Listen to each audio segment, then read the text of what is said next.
Hey guys, I'm back again. Right, this story is about grayscale and Bitcoin spot ETF rejection. Okay. Judges hear oral arguments in grayscale's suit against SEC over Bitcoin spot ETF rejection. A panel of 3 judges heard the side's arguments and posed significantly more questions about the SEC stance, leading to speculation about the learning. Okay, let's go. Okay, a panel of judges heard all arguments in Grayscale's investment suit against the United States Securities Commission on March 7th. Grayscale is challenging the SEC order not to approve Grayscale's application to create a Bitcoin spot exchange traded fund.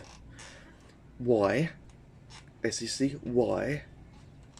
The SEC issued its order on July 6th. Yeah, we know that, July 6th last year. Okay, former Solicitor General Donald, I'm sorry again, I can't spell your name. I don't know. Represented Grayscale and SEC Senior Counsel Emily Paris spoke for the SEC before Chief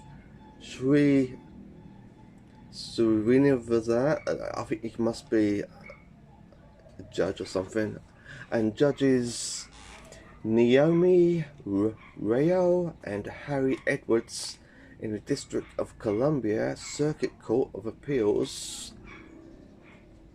Okay. The fundamental problems with the order is that it contradicts previous SEC orders giving the green light to Bitcoin futures ETFs that pose the same risk of fraud and manipulation, and having placed the same CME, Chicago Mercantile Exchange, surveillance mechanism and protect against those risks. Okay, moving on. The SEC has approved investment products from ProShares, VanEck, and Valkyrie linked to Bitcoin futures. Okay, we all know that. Okay, he argued that the offerings are not comparable with Grayscale's proposal because the surveillance mechanisms are not identical, as the spot markets underlying the assets in the proposed ETF are fragmented and unregulated. Really? I don't think so. Unlike the CME, which is regulated by the Commodity Futures Trading Commission, CFTC, Paris went on to dismiss the argument that the Bitcoin spot and futures markets move together 99.9% of the time, pointing out that it's unclear whether the futures market leads to spot market when impacted by fraud and manipulation or vice versa. I don't believe that at all. Okay. For the proposed Grayscale product, CME surveillance would serve as a proxy for surveillance of the spot market. Furthermore, the 99.9% correlation is based on once-a-day futures prices in respect of intraday prices. I don't know. Interesting. So the SEC came out strong with opening arguments, blah blah blah, but the judge interrupted her several times, interrupted the lawyer of the SEC several times with a bunch of very educated questions re futures and spot relationship. Okay, the SEC seems a bit rattled by this pro-grayscale judge and her questions. Why? Okay, moving on. The judge addressed more questions to the SEC lawyer, leading crypto community commentators to interrupt the learnings as favorable to grayscale. They asked for an example on her project that receives SEC approval differs from grayscale, and why spot and futures markets might be impacted differently by the fraud and manipulation.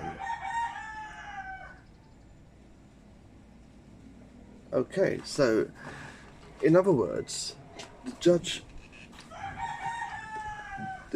in a grayscale court case has slammed the SEC yet again, because the SEC do not understand what they're doing. The lawyers for the SEC do not understand what they're talking about. They couldn't give a straight answer. They couldn't give a straight answer on what's the difference between this, what's the difference between this, if they interact, what's the benefit, what's the harm. They couldn't answer. They couldn't answer the judge at all. Not a bloody word that makes sense. So it looks like grayscale are gonna win this case, and they're gonna get us a spot ETF, which is excellent. It's been going on for, well, since last July, this court case, July, yeah. So all down to the SEC are losing big time. They're not just losing this case, grayscale. They've lost the Binance case against Voyager. SEC have lost the Voyager case with Binance, and now we're gonna get Ripple and SEC is coming to a close. So that's gonna be three. That's gonna be 3 cases within the next couple of weeks, all going against the SEC. Oh my God! Can you really ask for a worst case scenario? Oh my God. Okay, guys, that's my news for today, and I will update you on any more news on Ripple or crypto. Okay then, I'll talk to you soon. Bye. Ciao.